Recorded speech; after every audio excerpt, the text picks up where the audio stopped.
At its core, 1,000-ton cold store factory is a game changer for the shelf life of these essential food items, but also reduces wastage, making a significant contribution to food security in the country. The impact of this ultra-modern cold store in Ghana's economy and its citizens cannot be overstated. This cold store ensures the safe preservation of sensitive cargo, catering to both export and import needs. The facility's large capacity of storage chambers further enhances its ability to handle perishable goods such as fruits and meats, reliable and efficient cold storage facilities. It safeguards the nation's food shelf. The 31,000-ton cold store factory is a powerhouse for job creation. With its massive scale and operations, it offers sustainable employment opportunity for a large number of Ghanaians, from skilled workers managing the cutting-edge technologies to logistics personnel ensuring smooth operations. The cold store project is a significant employer in the region, employing a whopping 7,000 employees according to sources, and in the process supporting livelihoods and contributing to economic growth. Beyond its economic impact, this cold store also makes a substantial difference in the lives of Ghanaians by ensuring the availability of well-preserved and refrigerated foodstuffs. It ensures food quality and safety standards, promoting the well-being of consumers. Additionally, with its state-of-the-art facility, the cold store raises the bar for the nation's storage and logistics infrastructure, setting a new standard of excellence in the industry. Agyapong's investment in this ultra-modern cold store underscores his unwavering commitment to Ghana's progress and prosperity. Though a personal endeavor, it still has a great economic impact. Through this project, he has not only elevated Ghana's position as a frontrunner in the African food storage landscape, and also demonstrates that Ghana's innovative solutions can drive positive change. This amazing 31,000-ton cold store factory, spearheaded by Agyapong, is an impressive feat for Ghana's economy and its people. With its cutting-edge facilities, job creation potential, and significant contributions to food security, it is a true testament to the transformative power of visionary investments. As this project continues to thrive and make a lasting impact, these impactful entrepreneurial ventures are underrated but serve as a significant booster, adding to the economic prosperity of the country. If you like content like this, be sure to like this video and subscribe to this channel for more riveting content like these. Also, check out this video next on other massive projects going on right here in other regions of Ghana. Thank you, and on to the next video. Be sure to check this video out.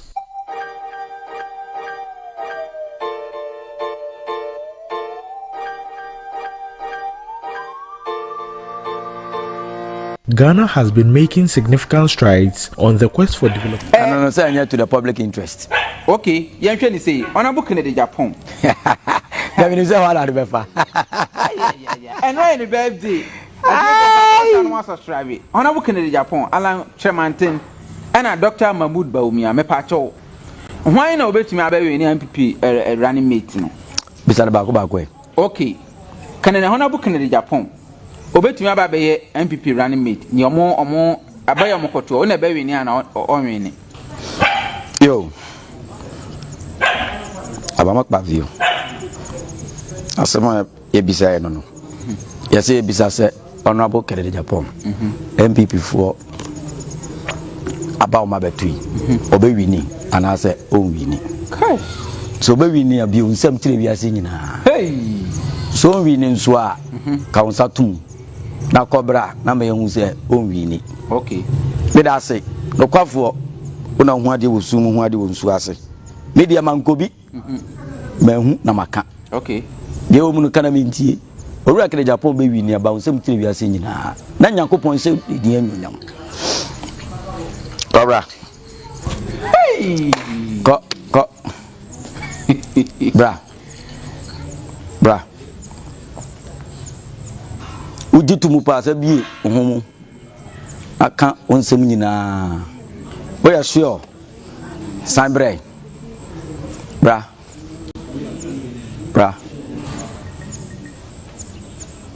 okay sam kwen ko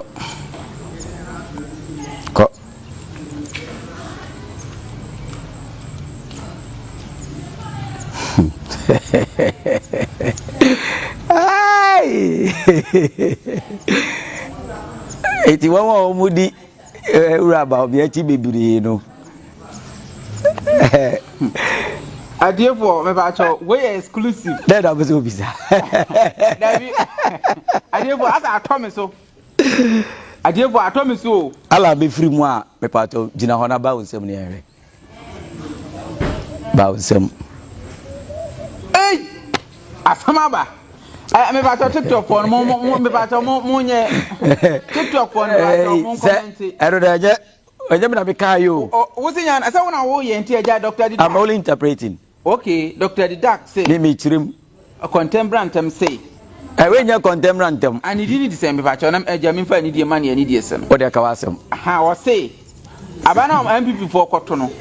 Eye wona bu Canada Japan. Ono na be we ne MPP flag bearership no. Enti se wudi alliance chi se wudi Bawumia chi a me papa cho. Onyanka bibia na mum wo say Canada Japan na be we ne. Me papa cho wa bi say no na wie dia ene na de pa wa kan wie. Yes Canada Japan ye youth president. Na ya te say yes Alan enko non ko run meet Emma Bawumia.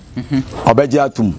Te say no mo ko hu meeting nyina enra. Yes. Because Bawumia Alan beji atumu a Bramenchen na bai nsem etire wiase nyina na ye menko menkasa na che say Alan beji atum so be running mate ade ama ayi a onjintum menko Gosh, wa che ni tidin was Alan say so oji atum ani anka no krofo kra bedi ne ho yawo so ko running mate ama Dr. Bawumia de na obi so sa kan say Alan abetwe ne ho akotai Bawumia chi Canada Japan. Okay. Say no kra ko Isaac wo na ba wonsem kire wiase nyina na mehwe. Hey. Ani Ujidi akọ na sanbra. Gosh. Bese ujidi akọ na sanbra. Eye Alan o twe no ho akọ Dr. Honorable Canada Japan ho. Ama ma ba be di MPP so. Hey. Na so me pa cho. Anyame na me kan yo. Ujidi pa se. TV mun subscribe. Ujidi pa se ura Canada Japan be wini a. Bra me nchen. Udumi ho abai na me hwe. Hey. Ko. Ani Canada Japan ani wadi kunima wie. Mama nyana me ko. Eno na me wo ne office. Canada Japan office. Hey, ene da kuchi o. The marriage and mechanic is also ready we. No mo hu die besi. Seriously. Aja.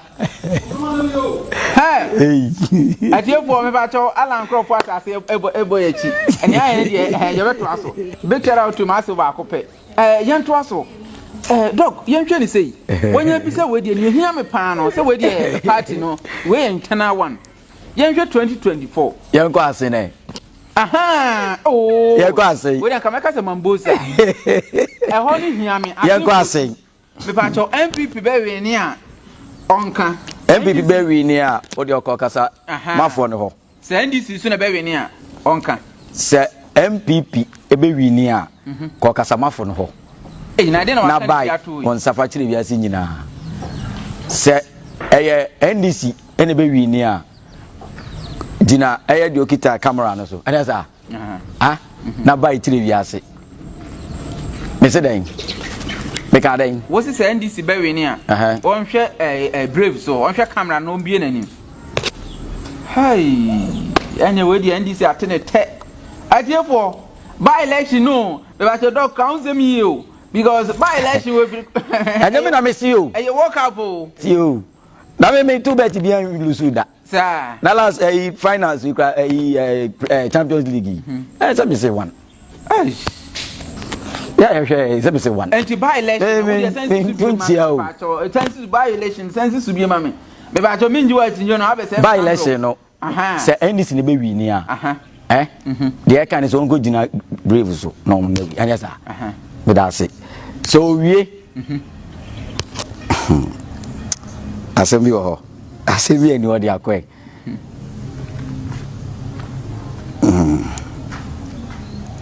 What's in your business? Asemo. Asemo. Ni o no. Say say aka by election dey awie. Say one no. Canada Japan nya ne dey. Bawumia nya ne Bawumia dey anhye da nkọ ho sa. Ase ye twa no na ja kakra da afro be ye no no. Na mum yenhwe general election. Say Canada Japan na be wini a woni mahama na yeko. Me ba cho MPP ni NDC ho na betimi awe ni 2024 election. 2024 election so oji to musa MPP betimi break 8 na bra me so na ba unsem tire wiase nyina. Hey, me say emu na be den se mu be den kura na agina me so me ameka say so na ba unsem tire wiase nyina.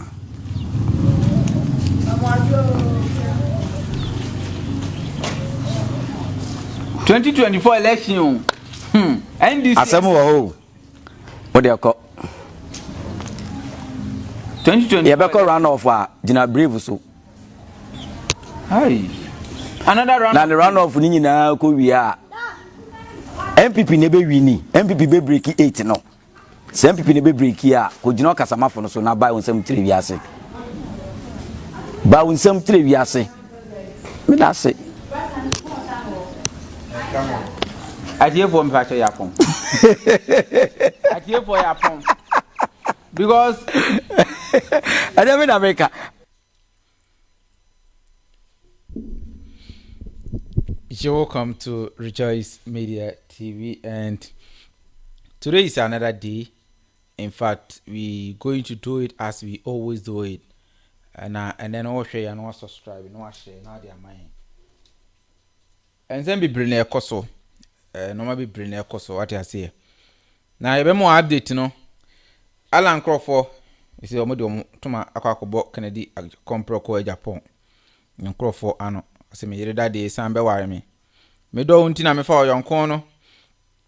Me do unti na me fa oyonkon no. Na nen me ye say metutu powder gu me ho. Na so ma relax kakra. Ha, me producer say ni me nya abotre. Kunimidie na start de na mom. Ye betutu powder no later.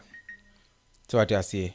Course ni be GhanaFirst mahusa mode mo voice mails na ba bebre na enchekra meba ho na mo messages no ma be ready mo mo Facebook no mo share Rejoice 101.7 Rejoice Media TV, Manshare GTV, Secret GTV, and also Cheap Edit. Honi nyina ya to apeten ya ka chere se collaboration dey ya na ye also Facebook page. Na be say yen streaming fa ho a fabra na ona bo message ni yen to peti ba bia ene ye ne Dr. Didak be di nkomo ye be san ne nkrofo bebre so di nkomo Alan nkrofo bi mo ho a omo no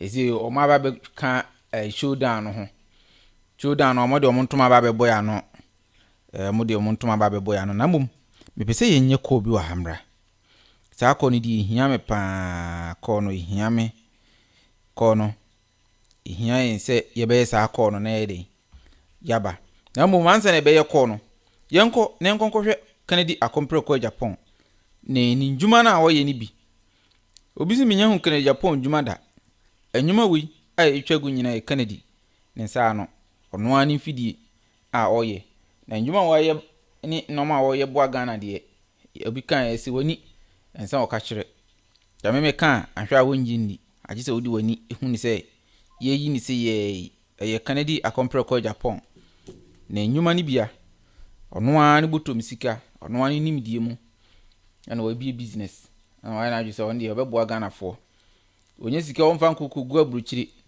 onfa nkuku ni dem na mum odi be bia adwuma na mabunu nya bia den odi be bia adwuma na mabunu anya bia ye ane Kennedy akompre ko Agyapong ana wo ye den wo hwe ni adwuma a wa bie e wo Ghana ha no nye we nku a edoso bibiri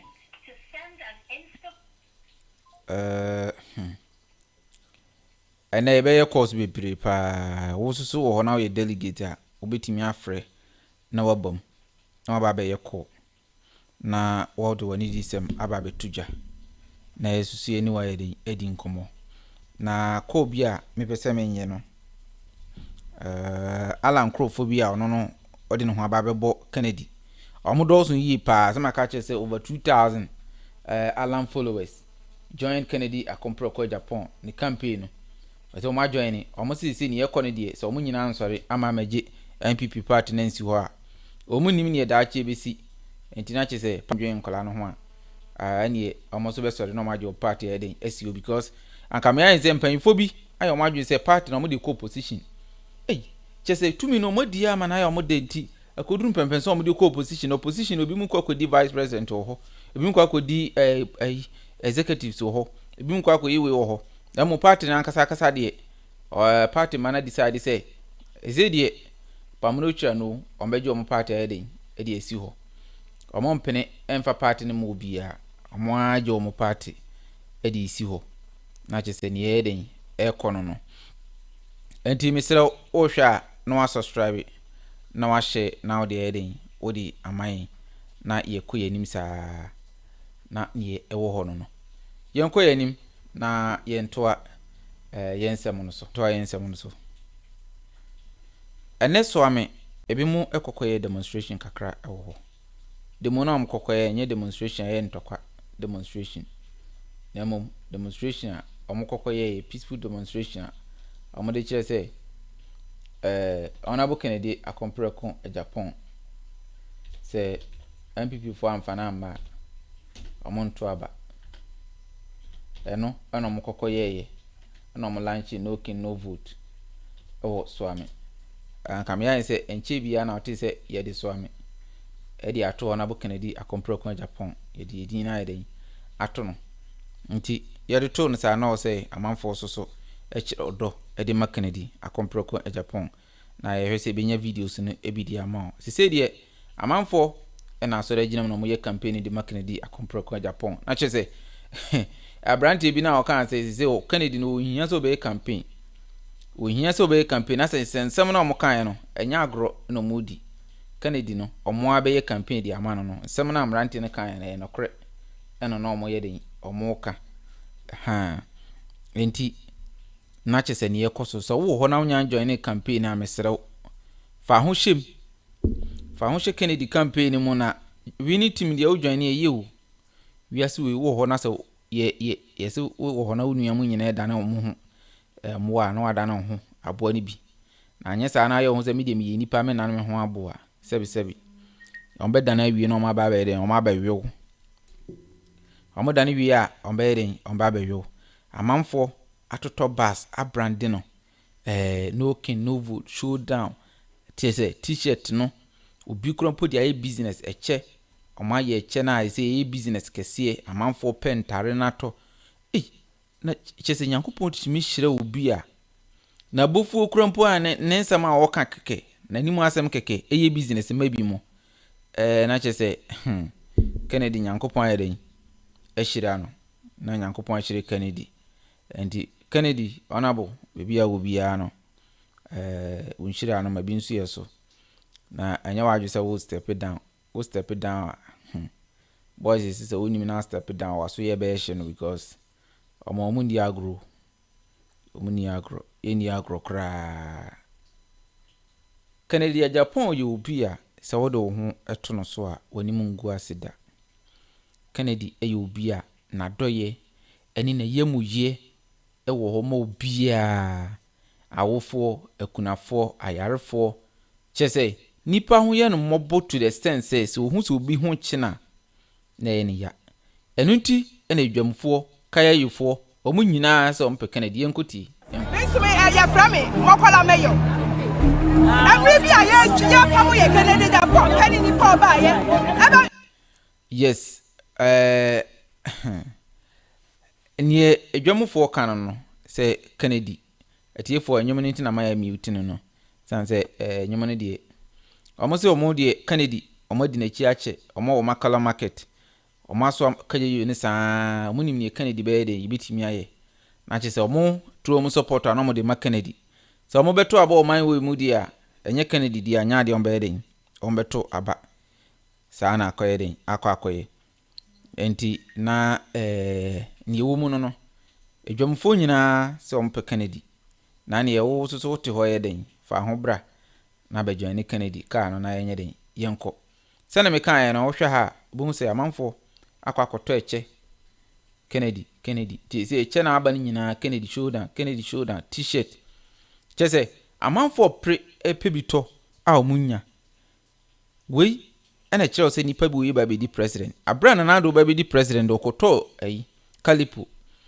Kalipo beji mtini ewa Ghana ha nyinaa ano ne ade ma wo hu sɛ ɔmanfo no mo pɛ no ana mo mpɛ no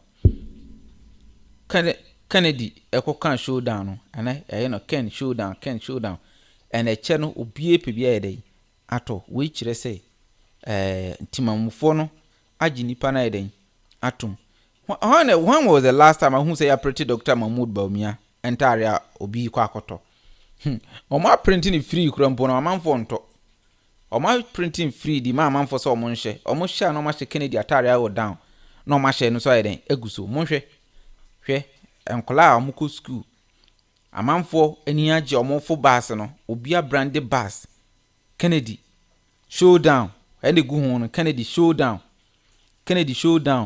onye Kennedy sikawo amanfo ena akwakoto car no ena omo brand ne saa na omo dia fa krum se Kennedy nti omo fa nipa free enti sa wuti omo ani na se wo hu se bibi ikosi ya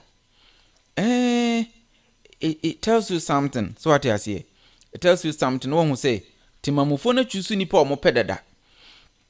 Nti say we political party, say we a delegate. Now so we kwa jisika na wakoton wo party. Now they are opposition ye de to ho. Timamufo ni say mu vote against ni kro mo de Kennedy be ba bisi so. Asambe na mo ka kire say mo de Kennedy be call independent. Nti say MPP form person mo party ni ngina de a. Wallahi Musa Kennedy ho dia munyo bia enti Alan me pa chaw onkrofo na start say omo be join ni enti me serew next week fa letter ne bra na be join dia ahwa wa so be hye ha sisi no Kennedy ya na ekọ enti se obe join Kennedy susu dia na che say bibia be yebekọ brekum ne akwa yekọ obi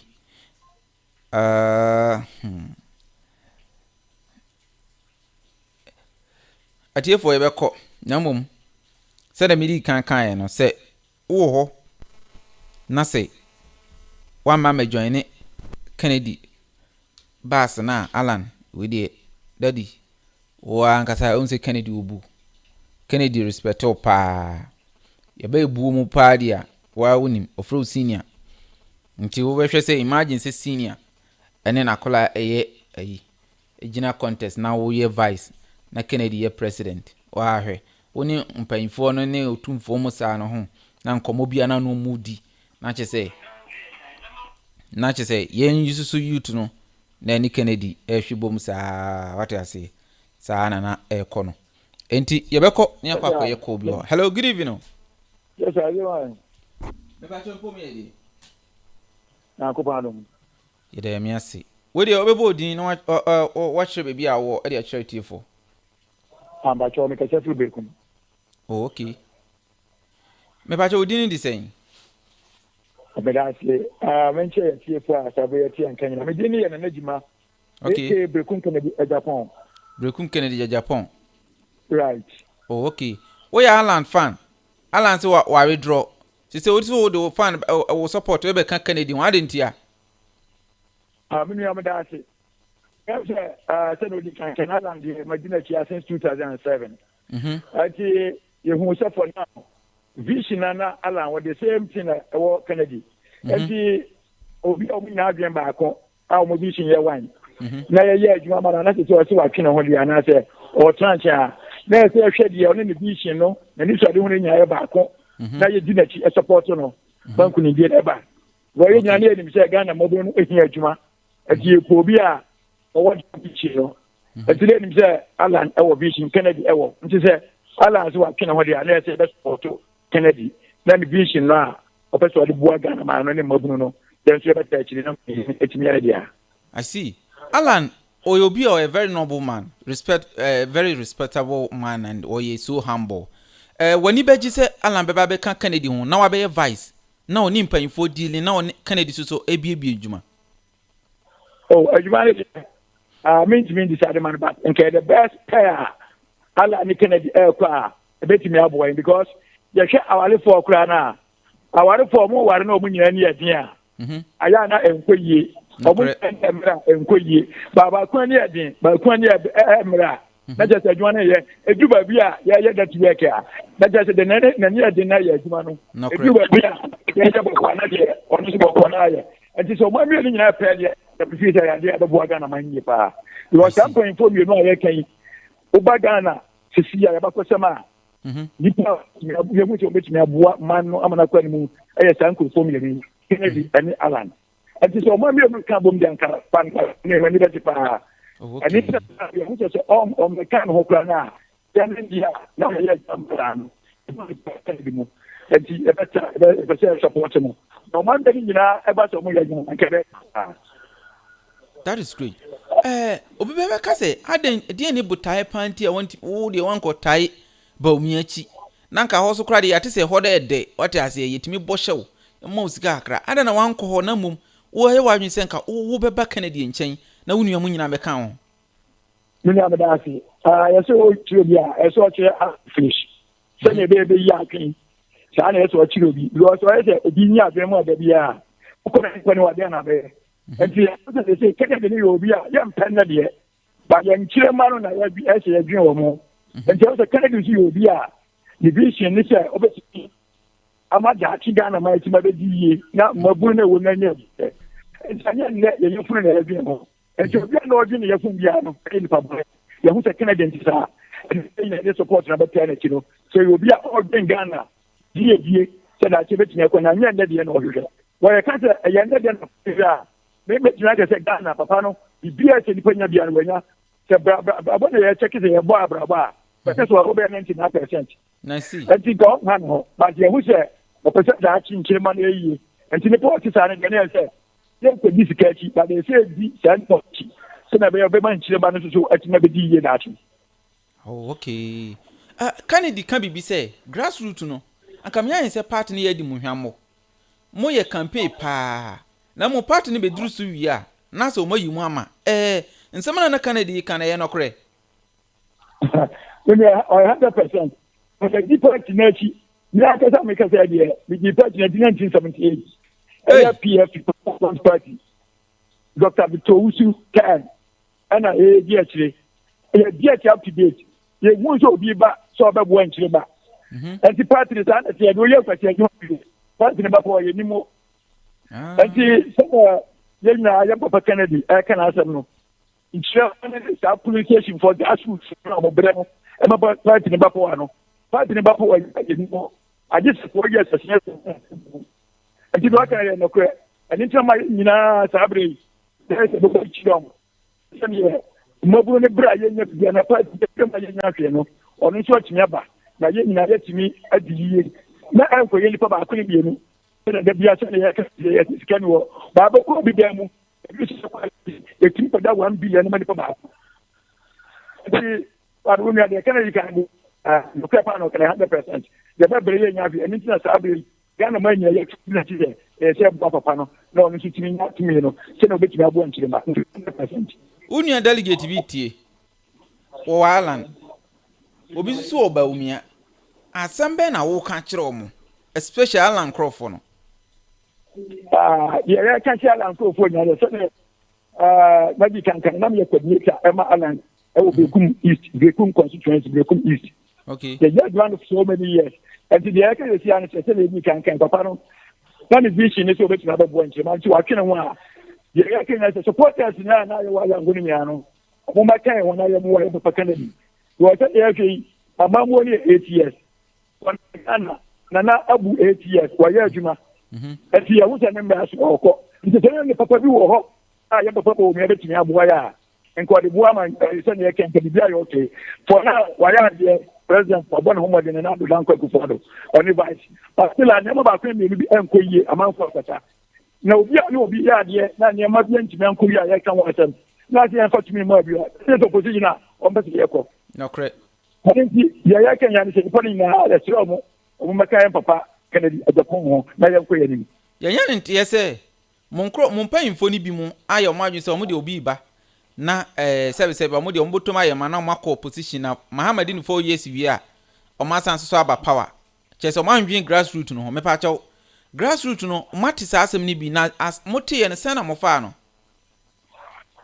something that ya ka ya tiri na ye nim dia ko sa Ghana na wo because you share omo ya fu no mo nko omo ye die enti se na otomo bu a se nko party no ebi bet na ko na nko ma sa betu aso e ba sa nso so a party ne kwa na nya no kwa da kan se party no ya ye da power na ye ka no enti menka enti ya tiri asam ni ya tiri nya ni ala de asu tu nso so ya no ma ya ka ta 1 and 1 ya chiro mo de eko so mo nko bi sikachi was omo ye die ni here ba sikare de o de na o china beta enti no ma ta ka ya tiri na enti no mo ta ka de gusu na mo kata na omo so etie de ya ka no we ya mpan for the car e o party ye die tie since 29 up to date until February ka omo so tie nti na omo akata be de gusu na me mi sa we bi do na wahala camp by every time mo start say mo ye party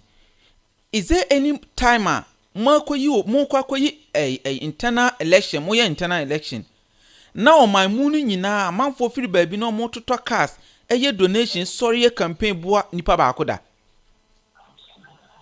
ano na ye na ka ma so ye party history no e bi si da this is the first time I have to sign yama no and the san e kwano ba kwaje o ka wato ka bo bia ya shoot no so dia na mo ya mo and ya wo say no de ye ka say ye no kwa ye wu bi da ba we na asi na this is the first time I see and ya so society ya ye bo mo say ye nyan kwasiafo ye nyimi ye ye nyimi ye toka ma na nipa no to gas food ni na ye ma and ye bi see the first time na no so ama ye so ye hunyansa ahukai ba so ye so ye betimi abua Kennedy so to me ajim kene because ya translate na ko sa elimse adwuma na ye ni mo se brana ye do ama manfo di so mpaso enti ye wu bi da first time ya hu ya do ama enye adwuma sempan fokokoye katasu momu aso na mo ye maji so mo wie election mu di amani pa baako na se eba na Alan Kennedy obi ani ballot no so a mo beto aba na mo to aba the patriotism again na se ye o mo ye Patriotism ni emeka no aha bazo so ba gen be bi wole ti man to ni me kire se aha se empanfo kokoye kululu bi na aba no beba no na ya ten no mawe ni so na ya ten na dia kudi other side na se ba Alan ni Kennedy omu ni ballot box no so a me ba cha wo beto aba na onto aba 2024 election na fa ni pa mi dinga cha mi ya yo for now yes ye ko to aba ma no na ko no li ballot ya se na ya sa ko fie na so wa bi sam je tie se e ba mo bi se ko to aba ma no na ko ni di picture ni ballot so a na wo ya na se ko ni ko ba di I see ya simple ntina che se na sanya na mo sanya ko fie na ni pa na me ko to aba ma no me ko ni picture ni wa na me se obi no to aba ma no yo ni pa na me ko no ba di sa me ko to aba ma ebia Mr. Isaac ko duru ho no picture ni wo odi ni obi bia ni wo na bi ko to ma hwan so bia no me to aba no because me di sa so na me ko to aba ma o na picture ni wo na ko pe ba di ata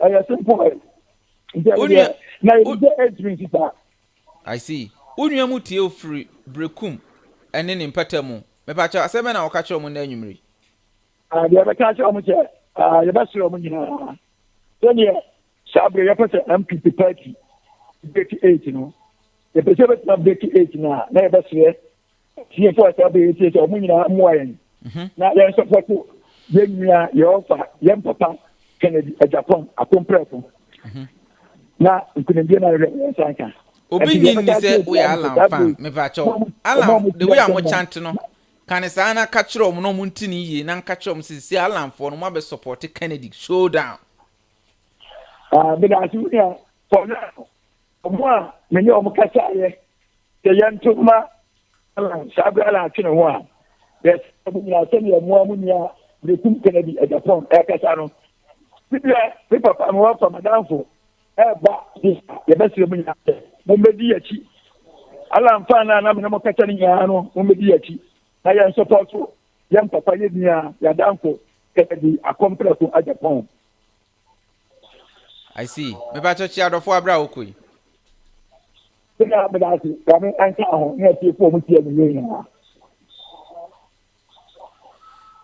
Yeda se oni edi nkomo Brukum Kennedy Agyapong ena eni di nkomo na no they say what in support abeka honorable Kennedy Agyapong din ani Alan Crawford se maka che say Alan fo no ba no mo ba enti wa obeba be ka ho no me pa che be ma Showdown t-shirt ni be for free enti oja o wi anu asende me ha what ase aha Mr. Takra ni aye ne de me say o t-shirt ni ba be dura Alan Crawford no mo reja omo ba ni nyina e be mo Showdown t-shirt na motimi aba eden aba be ka ho enti o hwa na so afre no aba dwumadi ni so ye fa call ba ko bi wa hello good evening.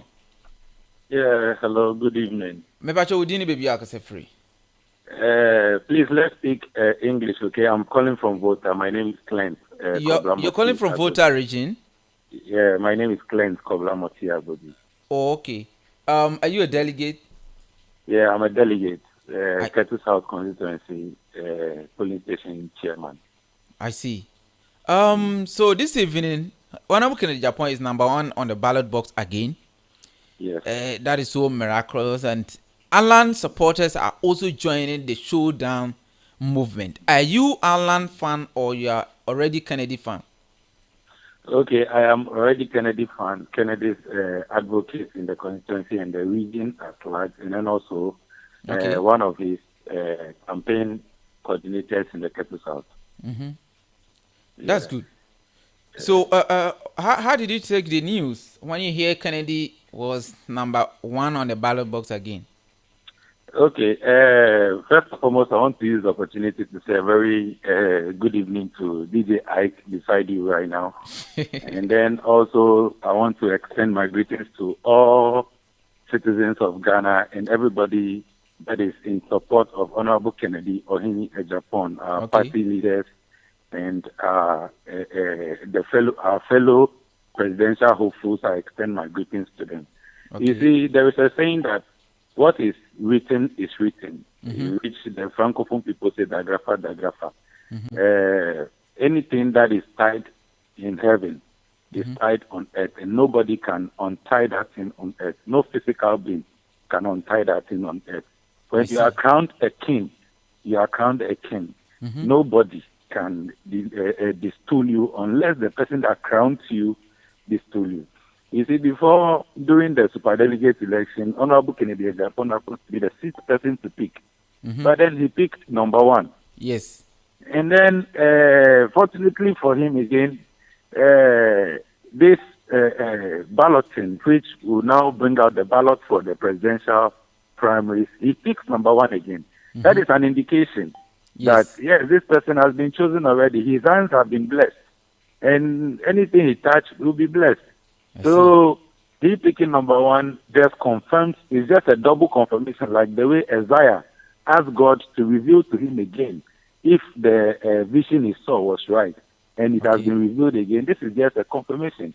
It said in the Bible, they said any double confirmation you have on an agenda, you should know it is ordained. You understand?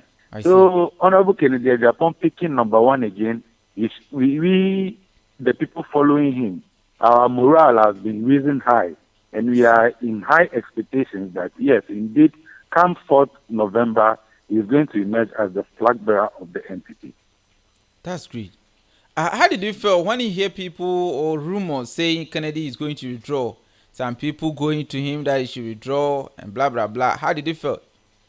Okay.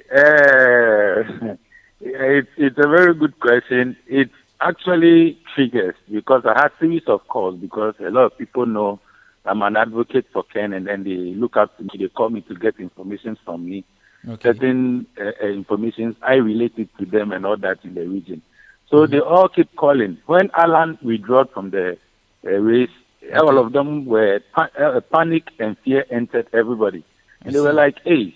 And then when the balloting was supposed to happen on the 6th of September, of which chaos, certain misunderstandings happened, and it didn't happen again, and Honorable Kennedy left. They were also saying, hey, Honorable Kennedy is going to withdraw, And it has been an intimidation message being pushed by the opposition just to put fear and panic in the people that are following Honorable Ken, to make them lose the hope they have in the man.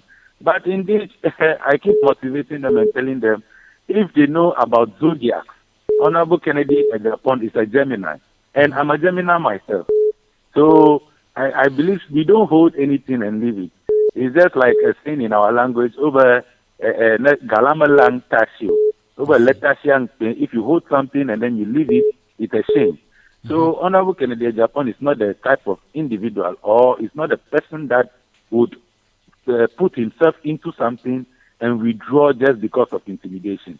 So I keep motivating them, and then fortunately for us, he himself, a video circulated where he mentioned that he is not going to step down for anybody, and that proves all of us on the right course and makes us know that yes, indeed, this man means what he's doing. You see, he's in this to win, and I believe he's going to win. So the withdrawal message, yes, it intimidated everybody.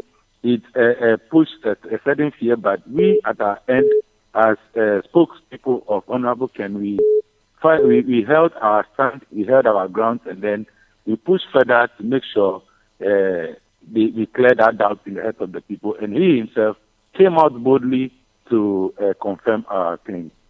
How do you see combination of Alan and Kennedy Agyapong? Alan being vice, Kennedy being the president. How do you see that combination? That would be a fantabulous decision. That would be so perfect.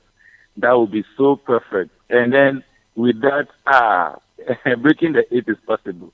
Even without it, Honorable Kennedy on the front line, front heading the MPP, breaking the 8 is still possible. You see, Honorable Alan John Chamante has been in this game for a while, and he has been in cabinet, he has been in ministries, he has done a lot, and he has put in his effort into growing this economy. And Honorable Kennedy Agyapong himself has also put in his best in growing this economy by individually or personally putting in initiatives that would employ or take off the burden of unemployment on government, which indeed he has succeeded in it. I keep telling people there is one word we say at our end here, that is follow who no road.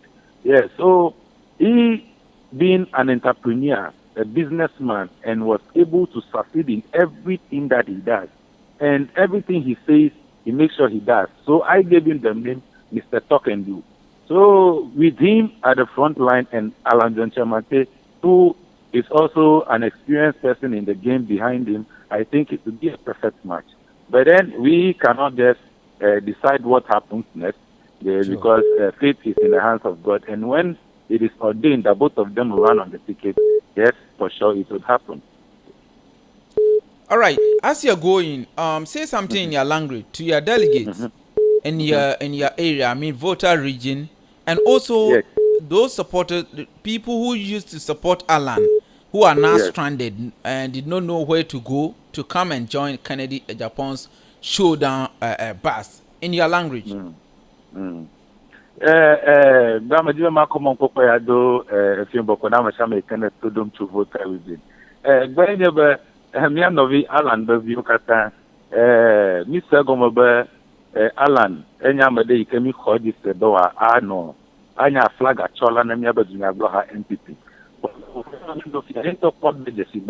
How as only Alan Boy, Magic Agaga to Karakramota, Edemagbe, in Hamnikonia, Liber Hedemagbe or Hedemagbe, and number at the more honorable Kennedy or in Japan, was a flag at Chola, Namia Bloha MPP.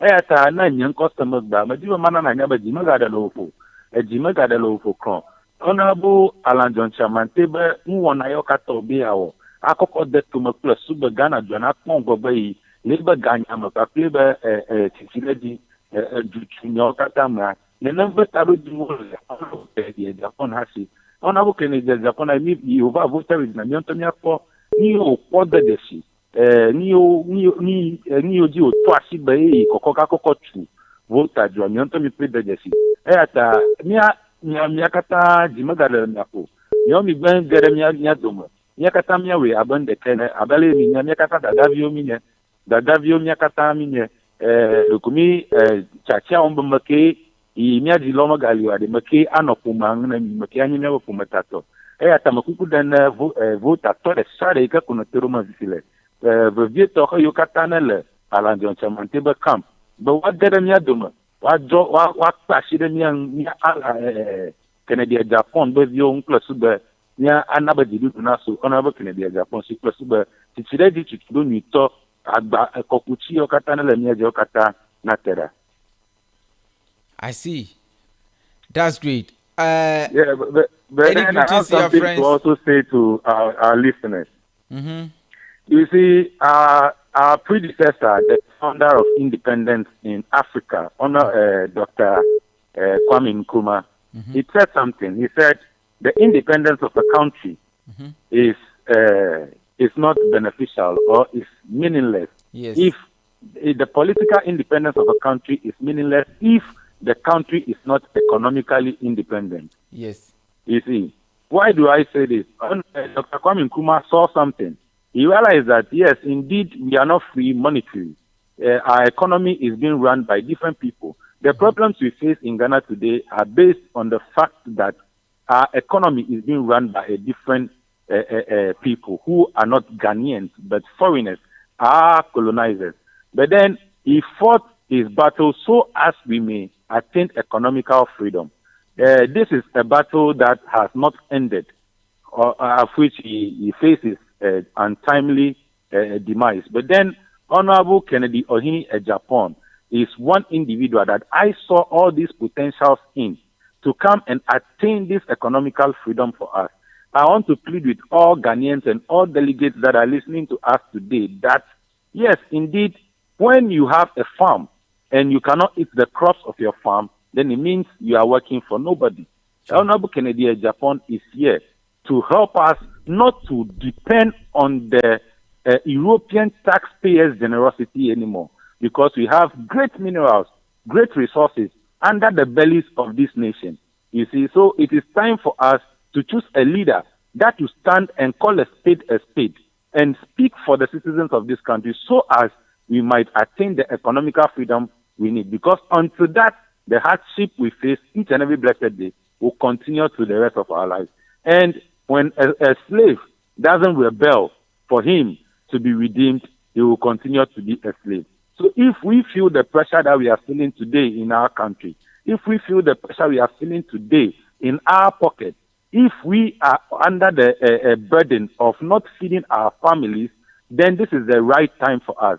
All delegates listening to me today, I want to tell you, yes, enough is enough. We have to stand up and say enough is enough. We have to stand up for and advocate for someone that would make sure we can also go out there, do something, and be beneficial to ourselves and our family. Because a poor man cannot develop an economy. And until we are able to do jobs, we will forever be poor. And Honorable Kennedy Agyapong is here to create jobs for the people. Thank you. That is great. Honorable said, when it comes voter rich in your land, you have very rich land. He's going to build cassava factory and stuff. Can you see that vision working in your area? Okay. It's not only the cassava and the agri he spoke about. He spoke about a lot. Okay. In our area here, we are into yam, cassava, maize farming in larger scales. Okay. Honorable Kennedy Agyapong realized that all these things, when it is not being mechanized, it will not bring the appropriate resources, appropriate returns we need. And all these things are being done on a small scales. Okay. So he is coming to invest into it so that we do it on a larger scale for us to be able to meet the demands of the people. We have a lot of stomachs to feed in this nation. And even though we have a lot of stomachs to feed, we still feed other nations. And the lands we have are vast enough to feed all the countries that are surrounding Ghana. All our surrounding countries, we can feed them. And that is what Honorable Kennedy Agyapong wants us to do. Okay? And then also he saw lucrative places, tourist places. Volta region is one of the places that have enough tourist centers that are yet untapped. And Honorable Kennedy Japan has saw these things. How do we sell ourselves as Ghanaians? We sell ourselves as Ghanaians with our culture, with our food, and with the historical places we have. And indeed, we have a lot of them in Volta region. So Honorable Kennedy Japan also touched the side of tourism. Today, we all appreciate Nigerians. We all appreciate other continents, like South Africa and all that. We appreciate their culture. How are we projecting our culture? Honorable Kennedy Japan is here to make sure the Volta culture is also projected to the limelight. So as the diaspora, our brothers and sisters that are in the diaspora would also relate to us and come back, and that is what will bring the development we need. Because when our tourist centers are being developed, then yes, they will come back and be like, oh, let me have a little hotel here. Let me have a little business around here. Let me have a little, and that all would bring employment to the people. That all will bring a development to our region as well. So, and Honorable Kennedy Japan is so wise and innovative enough that every region he goes, he saw potentials. He saw potentials and opportunities for development. So he is the right person. If a delegate is listening to me, I will tell you the best person to choose for the flag bearership of the NPP should be Honorable Kennedy Japan. I believe this time around, voter, you're not going to vote because it is NDC MPP, but then you vote according to the future and then the generational benefits. And that is, thank you so much. That is one thing I have stand for a very long time. If I'm a Votarian and I'm speaking vehemently like this for MPP, you should know a change is coming. And that's the change I have been trying to initiate. You see, they said when you set up an idol, he keeps looking at one place and he doesn't switch his head, turn his head or do anything. You see, voter region, we are known to follow NDC due to our brother, our father, our uncle, JJ Rowling. Yes. But then I think that time is out. We are in the 21st century where we don't want to vote just because we like you. We want to vote because we want to see a future in you. We want to relate with you on a certain level. We the Votarians, we the youth, or myself, what I'm advocating for is my future. Because any decision I would make today, yes, that decision would be there to affect my third and seventh generation. And that's what we preach to people. And I believe voter youth are now changing their minds. And the vote is not going to be NDC, or the no. It is going to be based on your work, based on your capability to transform our nation, based on how best you can secure the future of our generations to come. I see. When you finish, send me hi on WhatsApp so that I add you to GhanaFirst group, okay? Okay. Thank you very much for calling in. You are welcome. Thank That's you. That's our brother from Volta region. We are live on Rejoice 101.7, Rejoice Media TV. We're trying to get some people on the line to see how best we can actually get this thing done. You can also call in 0240778682. 0240778682. Honorable Kennedy Japan. Honorable Kennedy Japan. Ninsem ena ye kano. Ano ayedin. Ala nkrofo ne ba no mo ba na Mystic Man wa frame wunyame Mystic Man mesero mefa call why enye hwe mefa call enche bia mefa call na mom yenye ko obi wa hamra yewo obi ewa ni bedi nkomo kakra bi na waka nsem bi a ehinta e de a kire mepa cho mo YouTube mo hwa no masosra no ma share mo share page no fa ma afoforo ye numbers no mo ma yenko yenim na niye no ebeboa na asesa nipa bibre den adwen o ma yenko yenim yenye nua bi wa ha ene ne kwakodi nkomo. Hello, good evening. Good evening, bro. Mepa cho mpomo ye de ya mi adomo we de bibi ntie ma fa odini ntudwa anyumre wo live for Rejoice FM 101.7 Rejoice Media TV. Honorable Kennedy akompre kwa Japan. Number 1. Ekome. I was saying it's a good akedi. Gosh. The woman is a zaini. And then I can see. But you be okay free any ejma you be catch na mo within the fato nchen. Men come ejma me. Yeah, but within the fanto abonte Mr. Ejma the mean to me fanto ga. Okay. Because, I see. Now, no vote.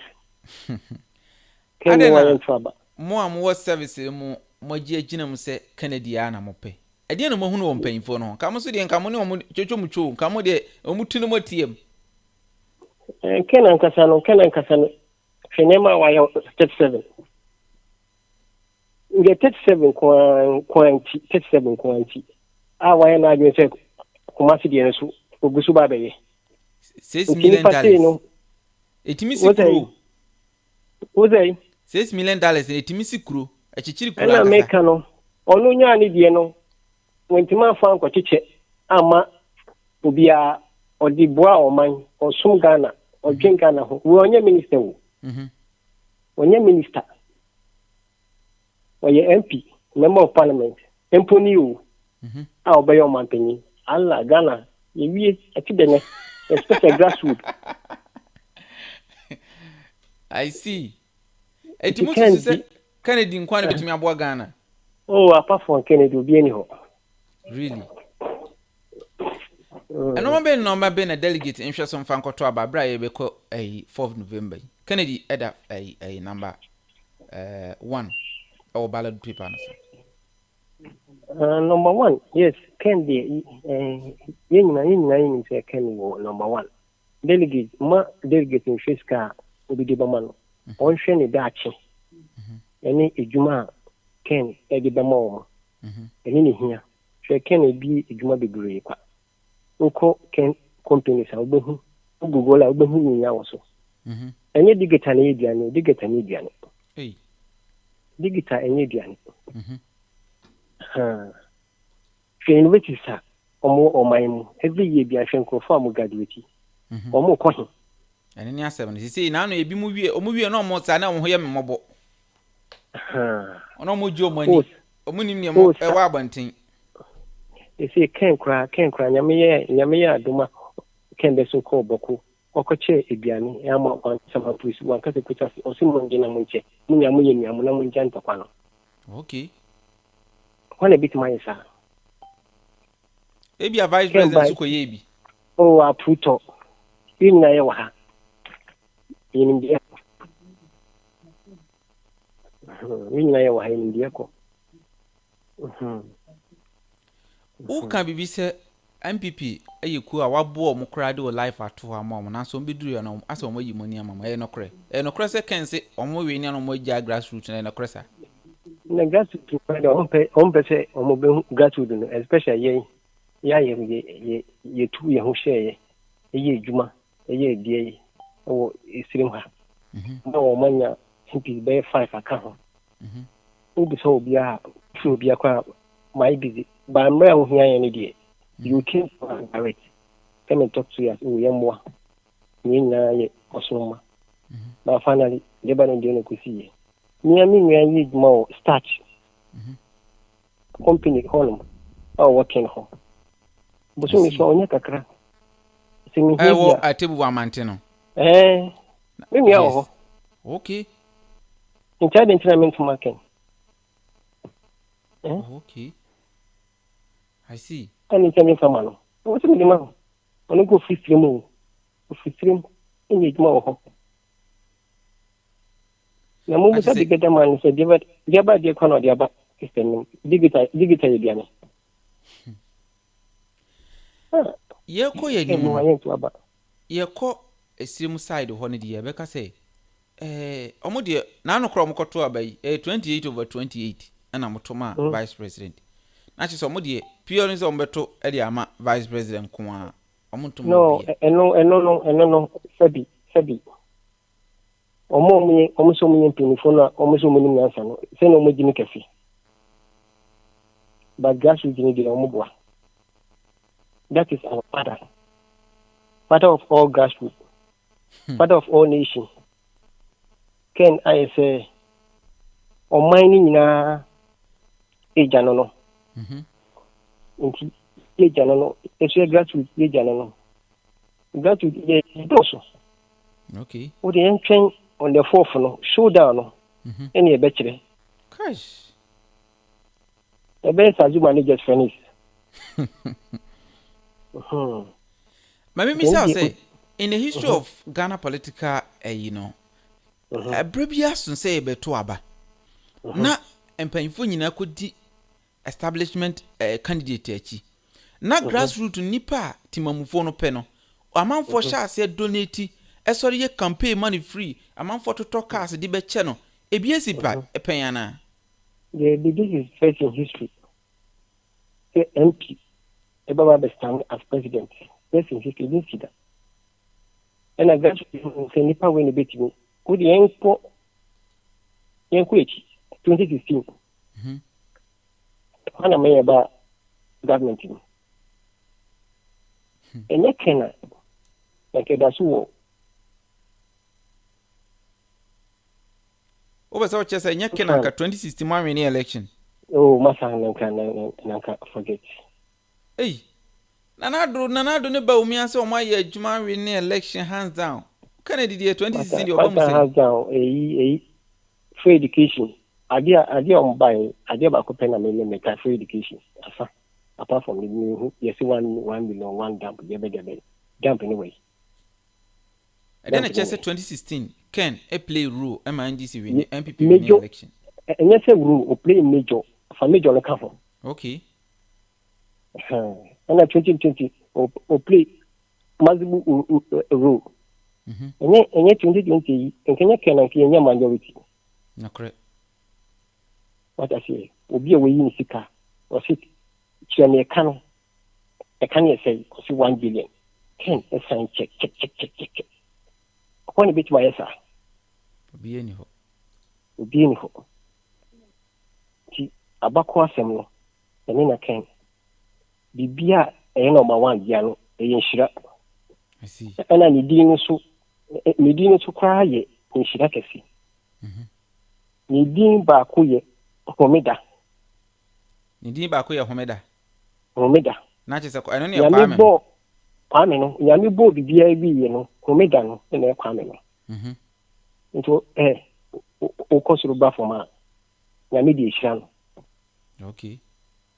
Empire ye bo ani say ye youth no delegates na grassroots ni nyina no ya no ko ba ko e group ha ye nchi omunyanfa aseme na kacha alan chita for omo say bibira join ni ebim su gusu join aseme na kacha omo je me kacha omo say ye de nyamiasi nyankopon enka omakoma omo amayera no omo mbra ajenkwan ni afina Ghana de nya ajenkwa no ajenkwa ni na yeken I see na omo amade nyina no omo be di bikowe akande osim de ndi o me de so me man 37 ono na waye oba asirim dagbopa bupena oba mom education fund busam se scan way what Kennedy be mom education fund say omo fiscal MB education fund for this cat war oni tuane de mo busa digita ma se yaba de no de ba asa enya dia digita ma benya na je say oni kwa o ze nya dia digita ma benya o digita ma ni jira nchen masa na je say ba Kennedy a region pia o Ghana kam ya say watachi ni bibi wo ho anya si ni bibi wo nyame edua no wo ho no nkira mi si ajenkwa no ajenkwa no unu delegate amwo northern region also watermele won yes sir yes unu amwo watermele amwo delegate asema na akache mo na nyumri se wote omo kasa na no use wonte omo kasa so dia kasa omo te no use o kasa no tipan soro kati pigu ma tipan ma design number 1 woni yan kana ke son ti vien na tije suru kibora sundo kuvo titi kem woni yan kana ke soti ti bibi ma za nyaba kaya yi bimbi ya krama kabidi wahala shari ken yan somba bizha na utiti alafi kan ka gandarma party ni alafi kati isi yoyo chati pigu ma on the 4th November ma tukuchan tinyi chef number 1 Zain I was a That's great. Na she some could draw number 1 na no hwe more than should be number 1 Zain and it's for your friend Zain. Oh, okay. Yenim se abreko enemy nim bedi nkomo wonyom delegate omo ho no munyom number mon create group na obi obese okasa bia na yema na kwanya na ebebisa mo se sisi mo ho no no abe na munya na ho a ebetimi abo ama campaign na mo ya abo na abo na ebetimi abo am ewo sa area ho sisi ye bon price na membo na ombra haba kubi nyenche bebi a yeni di beshia because this time yeni chairman no any problem ya any tracker or the fear yes ye de bewo. I see. Won ti min kire bebi a yen tunko no correct. Yes obi nchira ko enyame o mu didi no na ye tin fifiri can say mu use ye no man bu say certificate o but ye buy mu bu say so obi an ko fandi ni certificate in bra by this time there no way. I see. No way. Abra ba ko chiado for na onu ebisu so entime mra so bi but you no me da can fan nya hase delegate me bon pa ya mama se yakopon nhira mo omo wechi no mu nya mbra ni ku ni mu ede ni second ba bia be ya mai nya mi hira mo nyina ye pe obi o kana kure na ye ken. That's great. Bye bye. Chia unu ando nipa miensa na ye nto adwuma di ne so. Ni chia omo ba no kitu kuma sefo no ene sirimfo na omo be join dada no mo so ena mpa so omo ba no nyankopon enhia omo mi chia omo enime mpo ba biza mi na laafie asante fo no ya so mo kuma se no mi chia omo nyina afi mombra na ken okonomiye fejako ofakwisi omunya awasuka omunya ya ken fan omunya so mi ofafo no. All right. Yes, you chat tamalifunya na yo omunya so beti. All right, that is yenua bakope Ebenezer no free all the way from Tamale na ne service na wo mun ntimi mfa ne din tudwa because amoye enkrofo a mo identity na Esther enti wunua ye beka sa akiri yo ofa. All right, bye yankofa ko yi wa hana ye nhwe. Hello, good evening. Hello, good evening. Good evening. Pacho bibi aboko ya me adom wabushia ya monso mo tsan. Yes, you honya pa wodi ni bibi akasa free. Where safuti yo me kase. Safuti yo able kumani. Oh, okay. Osofo anyway honorable Ken akwakoto so number 1 bi. Asembe na woka. Alan fans no so ba na mo ba be join ni showdown no. Asembe na woka. Vice President say Showdown dey wa copy yen kokkochi no for copyright infringement and enjoy no. What we say we are nipa no kro. Nipa no kro. Me ka kire da no na me ni odi komo na me ka kire say ye papa no ye political prophet. Ye papa Kennedy ye political prophet. I see. Or your game changer. I'm telling you. If you say a do be a level person with the be a best sabotage. Bread the campaigns. Although what level do we do our very was it. Almost I was shot to a million down. No correct. What the showdown was shot to a million down. No correct. After na mo pacho. See, papa na o ba no. Ye papa kele di ba o ba no. Enye pro.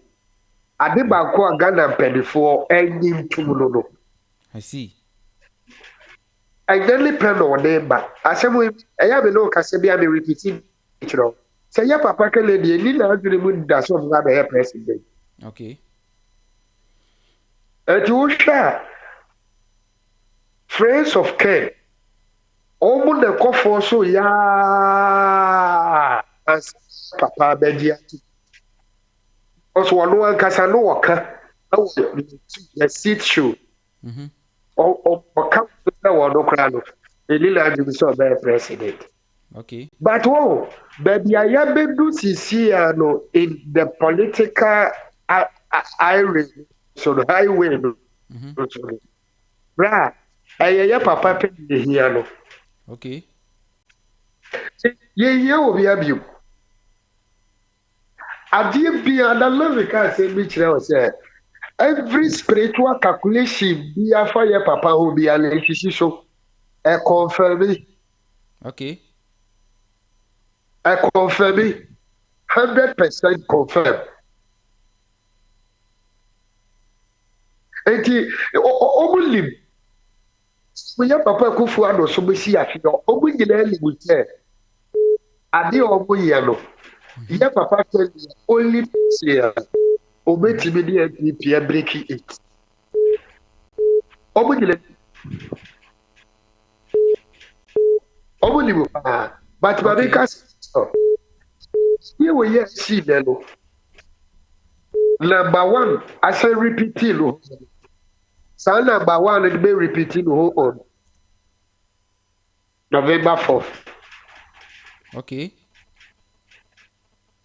Number 1 now as I repeating the whole letter. Number 1 to be repeating 3 times. I see. Number 1 no. Best repeat you. Okay. The whole no be who say papa no any pen or deba. Okay. Any pen.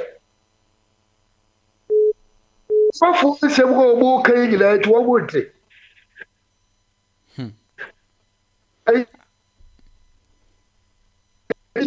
Akọ̀fọ́ kasa asọ́fọ́ kasa ọmọ ìyá asọ́fọ́ kọ́ ọmọ sódà yẹ ewu nìyẹn APC pẹ̀lúfọ́ sí ọmọ ntẹ̀ẹ̀tẹ̀. ọmọ sí no lie. ẹni àtúmọ̀ ní.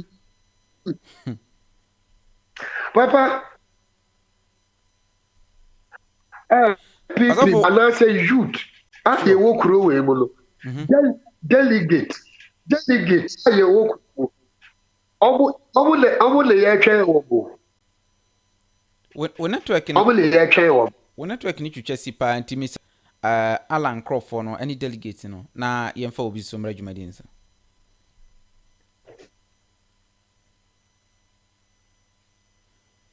Me ba chote minka. Asofo line. Beti wonka. Me kire se asa o line no high panti asam kakra be na aka kire Alan Crawford eno wona wonya me join ni Showdown brand no. Me say Patriotism. Ethiopia. Aha, me say asofo free normal call na yemfa obi foforo. Omo le ye twa wo bo. Oyemfa nipa foforo emra line no so. Ozo betimi afre na waba dwumadie no so. Number ni 0240778682 0240778682. Wa wo frɛ no. San frɛ na bra dwumadie no so biem. Ansa na yakɔ abruchiri fo no mo de mo ba so de na kyese asɛm ne yase. Timisire mo momra so ntema ansa na Mr. Takra na ni nuamo e de mo so comment aba. Frɛ na be ka dwumadie no ho. Number ni 0240778682 0240778682. Yes, obetimi afrɛ no aba. Na so aba be kyerɛ wadwen. Na nyeze ne ekɔ no sɛ one man madwane winning team na waso be hye.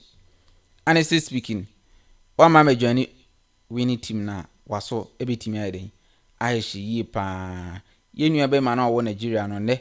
Yene ne besin yakɔ akodi nkomo na China ebi so be kɔ China na yakɔ France. Dubai for no any Qatar for no menim say motam ne nimbo an so yabe ne de yenyine be manage Mr. Mosora homa chekora mo mfre wata ase na yenko yenim sa na yeden eko obi si memisa say Dr. Mahmoud Bawumia for being free. Now I'm rep Jumadian, so not or much normal almost to see be drawn by Yamagana. Mama D in a so be break 18. Na yenhwe because come here and say amanfonya hu policies are vice president deba. Chairman, good evening. Oh fine, Maza. Na pomo te say. Empomi na also so e. Enyame adom. Yesu adom ti ye na obi aho ye. Ye ni say je for twa uti because ye te won kan che pa. Dabi. Obi na o twa biti ye ho. I see. Yeah, papa sin akwa na de nije na aba. Yeah, papa akwa number 1. Ai, ene de nije na aba. Sure. Nije na aba kire pa say obi a o support on abuka na Japan bia no. Ene balance no mo koto e no anase wa koyi wa no. Say obi biala obi ani agi because to me na me hu de ekoso. But later na me who said the social media be na 1 na say who say ona bu kare Japan ankasa no agro na o di no ankasa no usuro bibia na jita for no so usuro bibia nti adin wo hope say eno wo ni da so we nya ye fa say fear delegate o we nya fear delegate what I say I see o ya wo shemu say pano delegate beto amano enti eno no sela no wo kai wo mo na de me pese kakra me pese me ka kire delegate fo a mo tiewu the whole world baby obi a tie obi a no papa no ka de onu nko abedi a nko ne sika ne mai nko bia no enya de a ne ma no ebekwa ho kirim enya de a ne ma no bekwa ohiam enya de a ne ma no ebi o mba betena bonten akase bi a o mo ba be yedai omo besra de foundation papa na twa ma no ye hia fo ma no any delegate otu ahe osi ahe efu enti na papa na ni abra o so wo akọ contest no ni ye besra mo se ye otu ahe na esi ahe fo se papa no mamo na amani mamo na amochi emfa ehwe papa no because se papa obeka sa obenya atamfu nyina la no nyina na ye eye mo delegate o hawa amukum ye beto aba e na mo so modwuma sori nso na chiri nu ni ye to aba ni wie pe na obi ama ni minister on kai delegate obi a wa ye MP on kai delegate enti afie wei se delegate u benya sika woni be nyama eye wona bo kana Japan enka bato ya ye beto nkanu ane se ye chairman for no kwa na nke de beto mo ni maka jiro so na fere se ye se mu nyina na ye se obi anto nkwa ha na mo wi se se amu delegate for no mo ho abanyam mo ni nsusu abanyam se se ano abato we de to aba we wi a ona bo kana Japan wi ni nipa bi obe bia na wo so person wo contest obe sase ye se wo hwe delegate for ye be sere mu mamu ni ona bo kana Japan ehwe mo so ye delegate na so also there also there koso nyina na mo brain nyina na se wona by first say Dr. Mahmoud Bawumia wato Prado anaso wato ka bi abrozika bi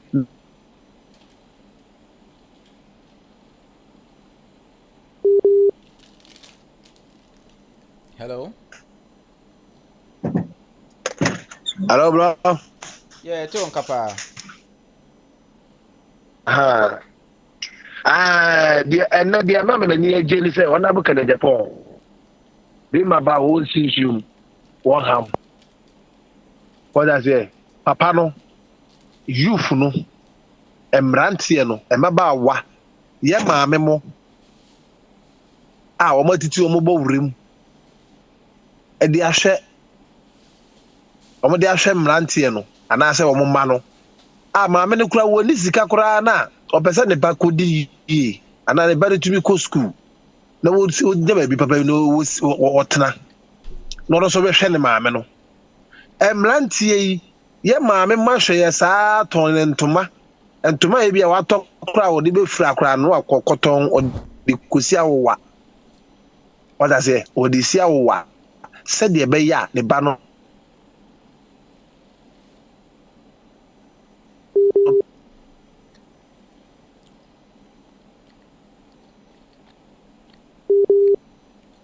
Which is one ham. What I say, Papa no. Kennedy Agyapong is not going to be an easy candidate to defeat by all standards. Yes. Because you're a businessman, he's a businessman. Not because he relates to the grassroots in a jovial manner, in a simple manner, in an ordinary way, easily accessible by the youth. Okay, and then he is one person. Hello, Pani. Hello. Na what you mean? Yeah, very tonka. Aha. Ye maame mo enim say ye ene e ba behwe ye maame mo. Obi wo ho a wode ne toma e de aboa ade akwaji sika. What I say? Wode akoton, wode akosi awowa ade ahwe ne ba emu akọ university awie. Emma we university wie no onye adwuma nye. Onye adwuma nye o. Emrante ne bebre ne nam Ghana. Sesi asaka wa ene efere say fraud e koso nyina ne ade ni nyina no. Emrante ne ene no krepa. Atie for wo hwa no subscribe no ma share. Wo so betumi afre no abadwumadi nso Nigeria for no online no. Ene etwetwa si panti ne ebe ne de ahwa obinim one. Yes. Me ba cha na do kasa ne ba wie na wo network ne high pa na yemfa obi so mbra so. Alan achita for no. Okay. Aseme na wo ka kire mo. Oh, bla media me ka kire Alan achita for.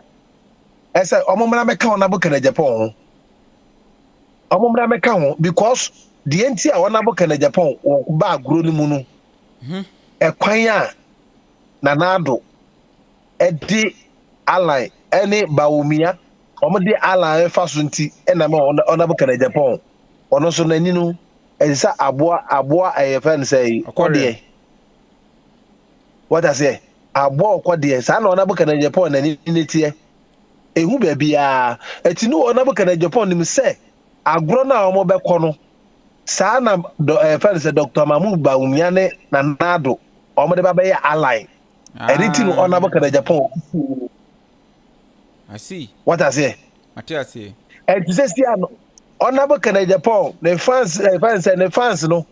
Yeah, they be a okay. Nato.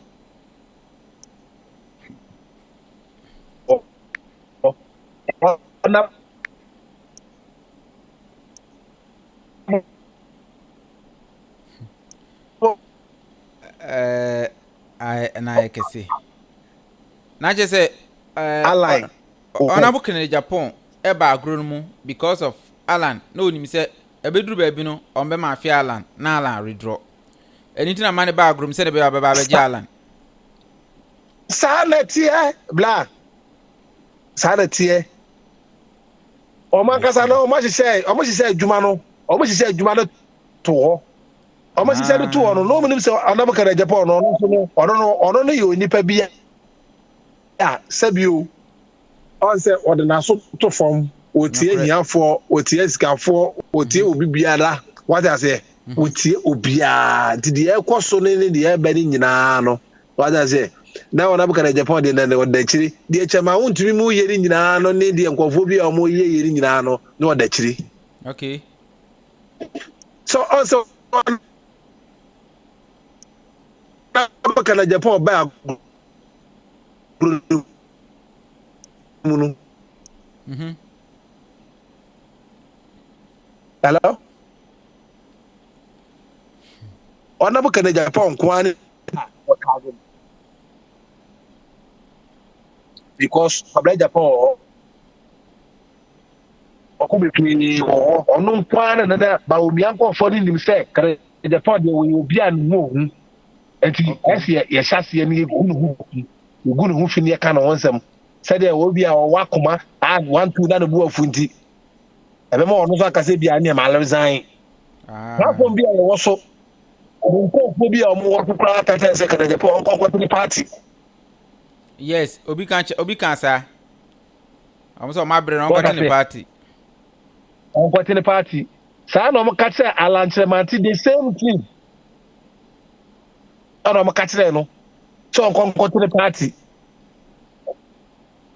wɔda sɛ ɛnti sɛ si ano deɛ aba no yɛde yɛfrɛ align ne nkɔfoɔ no sɛ ɛdan train no abɛsi hɔ sɛ si yɛde esi ayi mɛnsa yes is a showdown bass no so na mu ɛsesa nkrɔfoɔ saa na teɛ esi ayi mɛnsa ba bɛsi akwakra Zion train no ɔmo mmra mɛfo bi na ɛnyɛ ma wɔda sɛ yɛtu Bawumia wɔda sɛ yɛtu Bawumia because kwaya na nado sɛdeɛ ɔmampani kofoɔ de yɛ wo na ne yɛse ɛnyɛ no saa bi na nado nso pɛ so wɔyɛ na deɛ ɔmo pɛ sɛ ɔmo yɛ no sɛ ɔsɛ deɛ ɔmo yɛ ne nyinaa no akyemfoɔ no na ɛyɛ saa nneɛma no akyemfoɔ no akyem mafiafoɔ no a deɛ ɔmahama kae no a na yɛse yɛnte aseɛ no akyem mafiafoɔ no sɛsia na ɔmo de Bawumia aba na ɔmo de Bawumia atena hɔ na Gabriel ɔkyere daako tama yɛkɔ demonstration nyinaa na yɛyɛ nyina Gabriel ɔkyere daako na wɔte tɛtɛmfikyire wo na santi betri tu mu nyina na mo tete mfikyire sɛsia mo na mo di adeɛ eti so mo de Bawumia ba na ɔmo tɛ ɛsɛ ɔsamai wawusu gyina nkwantia saa na teɛ eti Bawumia na ɔmo de ba de ti sɛ de na nado ti so yɛ ɔmo yɛ yɛ no abɛpɛpɛ na ɔmo ba bɛyɛ na kyesɛ nka Dr. Mamu Bawumia na ka mo nni ne ho problem na mo atwa no ho ahyia no saa na teɛ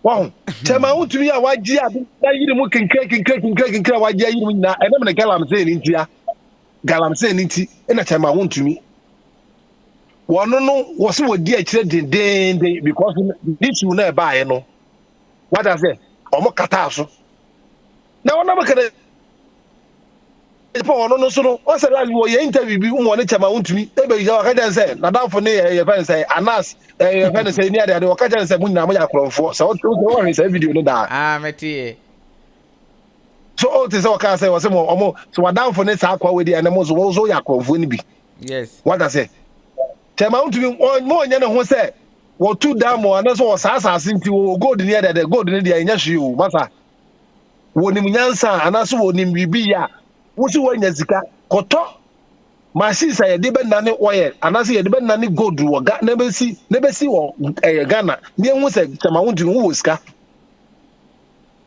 what I say koto machine say de nane gold no na fa be si Ghana anase Kumasi na ye nane gold ye nsisa gold free ya fa nko South Africa ye nsisa fa nko Dubai other countries no fake ne you go now konsa o de gugu ne TV so no ya de ni nyina no ba sa ye hu na yemfa obi so mbrem na kyese amanfo bebre ntimi nkyere o madwen ne so yo mate me kakra me kan say alanchemante enya wo anka ona bukere Japan onko o me contest you because no he line no mo person obo de wo fashion no eni ntina ma ono no ye dey etini supporters ni nyina mo mra be dem itumi hu say esi are de omo sase eba wutie ye brawi chase wusu oso ono oba eti Zion train no bus no momra mafu bi enya ma kakra me kan no I see yeda se woni edi nkomo na yenim se eden a o chena ne ubedi nkomo beni ho ene ni je ho ntokwa no o chena efrewa ba me wa boyi mu na o ma update ni yakwakosi no mo de ba ba chechiri mu eni je nsem a yekoso ni nyina no ba chechiri mu nsem ni nyina bi yekoso A to Z bi yekoso ni je nyina ma bubo mu me mu ajafa ne sei ebe se di aburo no emo na yebe dua ni nyina ba yes for am ko na omo ya yi omo to party ni na se for nti eja yi ofra ni waboyi mu omo ba di ade Omo to the party. So onye ntokwa na omukoko omukwa ko tena boda na normal sen abanti e fra ne aginchire. Okay, Mate. All right. Mate, Thank you very much for calling. Obana say. Me da say so free. Okay, Mate, me da say nyame so ga. All right, that is Obi1. Hello, good evening. Yeah, yes sir. Me ba cho udini baby akase free. I'm Patriotism from Charles, Mr. Ubrugu, Manchester. Me ba cho so free. Ubrugu, Manchester, Wija constituency. Okay, that is Accra, right? Yes, I was. Me ba cho anyumre die asam kakra be na o kan. Ye nsem a ye kasa fa ho yi. Alan Crawford me kan Kennedy ho. Baas na mo be fubi. Dr. Mahmoud Bawumia Showdown and Kamya ni se wa copy but on fa credit money pa na o invest ye no yen kwache no ana ususu Kennedy number 1 na obeda na besen aboa no Ohene na min sira papa ewujuma ye kefia wo ye e de abo yura akompreku Agyapong. Amen. Ken forever. The eighth breaker. Papa Uni, asemo wabubo tree dam. Alan a chitafo. Media for me, baby at the end from 1992, I want to hear free. Adam for far at that one abu a compreko, any Alan terminal, a idea, a dimu, nesanso esso. It is over here, anytime Biana a compreko, Ebeshia. Yura Alano. Utu say, or my penidie no or Alan say ampa or in senior. Yes, or friend senior. Or the Ebu Edema Alan. Into baby Edrunidie. Medium wa reshemu say. Ye Papa Alan, a woman and in a tita for an bekasa. Because he said baby at the end of room. Drew any bresso. Into your best say you Alan say. When in a chief for a taphony 9 casa. No, we na mama for Showdown Bassano.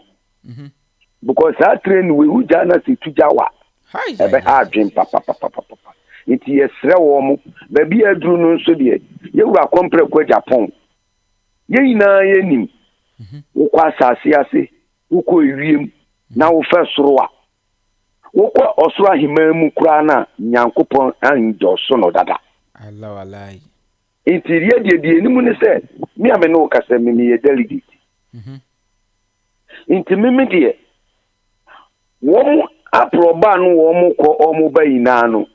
The only person or can somewhat.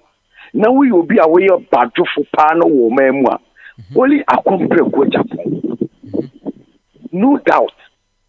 Yet you answer will be the buyer, you Alan, you and Nisa. One can also be to a delegate for car. Maybe say, na Sansem no work and Thomas. I see. Worship Bawumia so by your vice. On also by every constituency, you have 10 slots. Already 10 slots, Nankata or what other. Into that slots. Annie, into the IBM now, the back. Now you are compared with Agyapong. And the word say and say, Banch, keke. A year near Maku 32. It will buy ye Mabunka ye Jumanium. So a set example may I what table Buamantin. I found for 960. Obi free not was in your cray more. Aye, says I was a warba. Nemumun Waba baby factories. Imagine, say Kennedy Agyapong. Aba do mine so no obvious factory we maku kwa even kwa 100 and 200 look out in kwala ebeju adwuma ye wo ma we enye onu nko o enye sa banche no nko a ahwede ode ne de ato ebro ode ne de ato ebro kwa na kese ewiase anwa ne bo timpa ebro anwa esumiti e kwa mi ni bida. You are compre Agyapong and a BMNI. You see, and what they say, even qua so that's no quana a war, your friend is a Ashidi, any friend, a Bemuno Crano. You send to me the electricity. Sure, it is some passy, Papa Eka. Inti delegate fu a omuti akompre kwa Japan. Inti at least move for bibi ewo because what say Kromha and the whole world Tema and Ghana and the center of the world. And into all Barbesi hotel Maku be num kwasi e poloso. Ebi sida. Wakwana probo ewa brutire wo duba mo hu se abrofo na tumi aye eno no nso ye nipa bi na ni abie nti saa ne mani na obetumi aye e de ama oman odo na ye yetu toilet ni ade gumi wohwe anisuade hunu a e wa kompreko Agyapong anisu oso oba bedwiri saa de we yina mu wa mount wall na wa chupu su e begum na wo de botes so no wa pro hotel sagu ade yen look at nkwale benye adwuma ye nti Ghana ye ni ye good ai wo kromu hankofo yi afa ko mu kromu asabio ehu sika kura no eye de se ye no se 1% so se 2 se 3% ye de mo mai no ma se ni na de ko akompre ko so oba sa ne mani no be cancel wo ba kromu ha de se ye wu ni so ma gold ni nka sa asenase I see san se mu ina papa ya ka wakati o se wo oyel ankofo betu ya wo mo de kakura na aban entumi nye se sika ya ankofo yi ewi o man sika asande ye kokoto abutiri akompre kwani su sa ne ma we ensi ne na esikina ensi etumi atena wa ye hyehan ye vai tutu o man we mu a wo be po man panyin adi no ye sika twitwiri die akodi abrofo we eburu IMF sika kura amkoje ye so times 2 Inti omanpanyin o mebisa o omanpanyin ani na bedi akire inti muni kromu ga na nkofo yi asese yesika kogu aburutire a wo mo san kwa beche ho dawere na wusan tu abama inti dia meme kan se onu ankasa ohu kotokuo no de kro aye den asibi sisi anu yetu yenye mampanyin a wo bai incoming president abuo su se wakoka showdown enu ntino o mampanyin mu twe na bo so enu ntino eye threat to mo no sisi amon so munam ena mo ka showdown inti sisi ano is it a threat to the country and to who sisi akompre ku na wu ko peno di akompre ko be bia no hwe masa mameka no krancho sisi se midi MPP achi from 1996 ena memeto aba masa obi bia nu wo so be presidential aspirant a watu na mon aba delegate na sinda apart from a company ko Japan was starting the campaign hey sir masa no kura na me ka tiro no na je se mu de nka buo kura de mo fa bi mamo kase yan tini kura nka ya yiram yan ya mo ta yan tini yan delegate for the yan tini ya yiram na wuni wo mu ba afeno so a na se wen pibi na tu mpeso aso a na wa ma wen mu ba ko no de tete Ghana bia ka wo say your transport na tese no anu no na wa ka che nipa akotoma no sa inti say ye ba beto aba se de ye ba be ye primary ni ade ubom so na nam ye so na fi obaya na fi Ghana na sese tese on peso be ya ade bi kwa ma wo nsa ko ano na da ache se de bia wu na ye ne yes masa eno ma nipa ba ko mienu adwuma bia no ode brage asib se enye wo kura na wo pra adwuma ne ye de e ma no eno de ne rafi so hu wo mu omo shebre no wo mo ne ye bi na ewo omo ho no ne ye de ba bi akompre kwa bi ye ni esi message so obi a na ni afura na obi na ni afura na so tikasa mba jo se obi na ni afura kra na so tikasa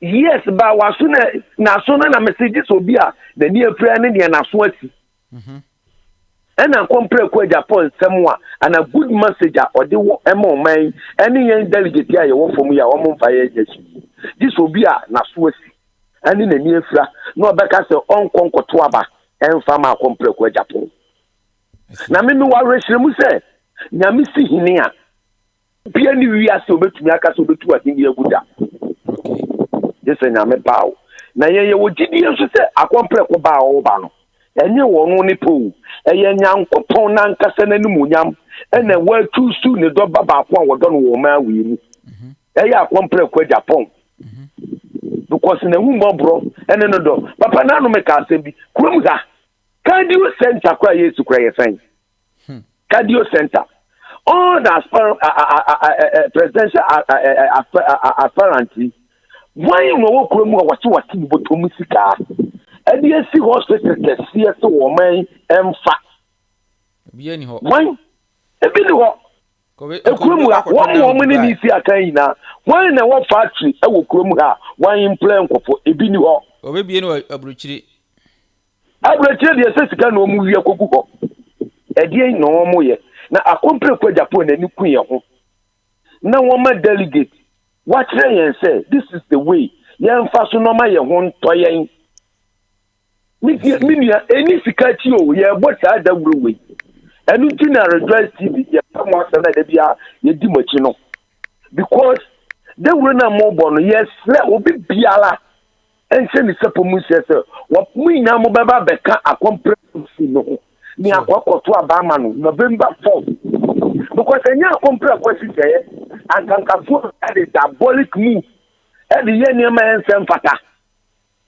wo mu kokko ye nkofa MP 1 ye kokko ye friend agent no aba na critical kasa nkofo we ni NDC e na esi aka ya ko mu ina etane ne po ma kan nkofo ma eguari ni trawa ni e pra kwa me ka odododio ni ko tutwa kwa witri musikan ni ada akompre kwa Japan e na di akwa ko hospital ko ye na duro me ka pa anda tam pasla wusu na ni friend sa bu dinapo you see akompre kwa Japan e na tu ba ku bi kwa na ye ko fie di egu no so e wo sa ye friend sa bi area ho akompre kwa Japan ba ku ya kesi ye di ho ba asemwa this akompre kwa Japan wo bi charge ye inti delegate ye fremo onu na owoti mama yen onu ena owoti mama yen e ya akompre kwa Japan mo ko jisika na mo yi ni ma na mo wie ya ba ahwe kora ke be yi mu din afiri me ma mo tubiem yes nyame si en karo pre obi ani wo a wodi sika ma na obeka se for watempa goto wo de ba ye be je be yawo masa sika na GhanaFirst sika ye yin sika it is a moment bi na ba bi azu no ye be to grassroots president na yen su ye dia be ko enwumam give book of record say go do be grassroots for so president ba wonu no be ye we ya ni wudi sika ba maka was it grassroots move be ko Guinness book of record yes because ye dia ko da ko e ba wonu no ye grassroots president what you say yes yen su ni be ko mu bi nti ye kan ye ka dangwa buzia na ni ye the grassroots I the asoso e ya compare ko Japan masa what you say yes ye din kutu sre because aben acha ni akobalo acha be 3 weeks ni ekoto aba ye pamocho ye bomu dawuro ye sre mu o Ghana for baby PR joy TV ekoduru eni ni say social media so baby awo wutie papai anadwe me we ye delegate ye pamocho mu say ye de na eba no na mumma yense sapo mi papa nati na owo do enetima edema sebi obi kwa oni na ba mu mpo ana wona ne mo papa wo do because waye bi e wonu kwa mu a wafa kura bi a sebi eye NDC ni assemblyman ba ebi ni ko school university Harvard University yes $84,000 akompre kwa tiaka why never to me say dey we bi it's only that compare question and the yenti na baby papa na kuma no sorry aye yenti a enye yen ya ko problem obani and wonu wa fa ya umuda no kre mami say we ahemfo na o sorry obi ko dwan to na odimika jonjonjo na okọ no Kennedy say o ka to ho on record Guinness Book of Record that onu ba be president a me offer asi ni mesrew no ka tunufo ade be chama na kodi bone tunufo say papa we die ye ndi bone mfantena ne fichire ye mbu mra so mfantena ne Ghana no mu enti di mra so ebe boan papa na me say akompre kwa Japan e na be ma sanity abakuru mira sanity within ahemfo, within the judiciary, within police for, within, because papa na ka say obi a police adwuma and a soldier adwuma na wutua ne kai yi a ama ne ho tono a onko ji bribe ebe ye dey say ni pa kwa na be gyina kwa wa be dey 110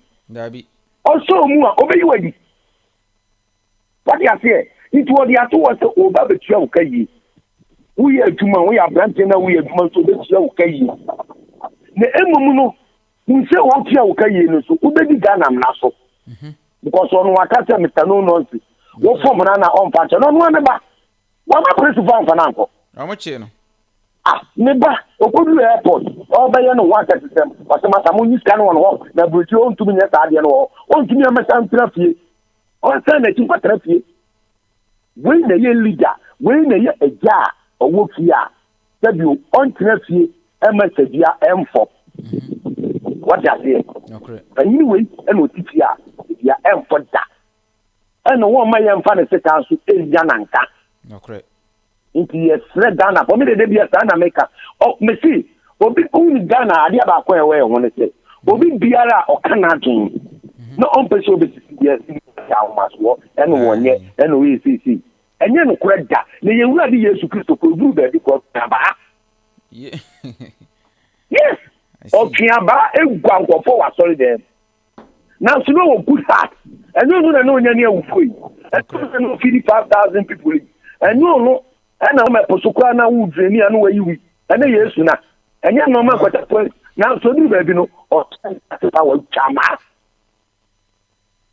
intimi yesramu akompre ku de akoma na de ni mu no yanyanko discipline right am what you want to say ube jaji ni na yanyansa very simple because kwatra brojira won se ni abrofo ni won deliver ye ba Ghana ha eni enyankwa ena pobone ade ense because won person man be yi na ye nkofo kuma bi ena won de won person da bi won ko so na won ayo won yes amasa akompre ko abresu ebetwam saade no awunga iti masa ahemfo no ye besrema tufufo ye bepa mu nyina to ko mu ye papa mpanifo ye srema akompre ku amamuo no ye adom ya ye nimu tawrade na yedi na ebai ena bibia ni obetu ye sin kwan so ba bedi wa no so a na sa wo ba bi no kodi nkwasi asem na akompre ku agapo e twe na so ye srema no sa sa upa no buko waka ato enye afia so beba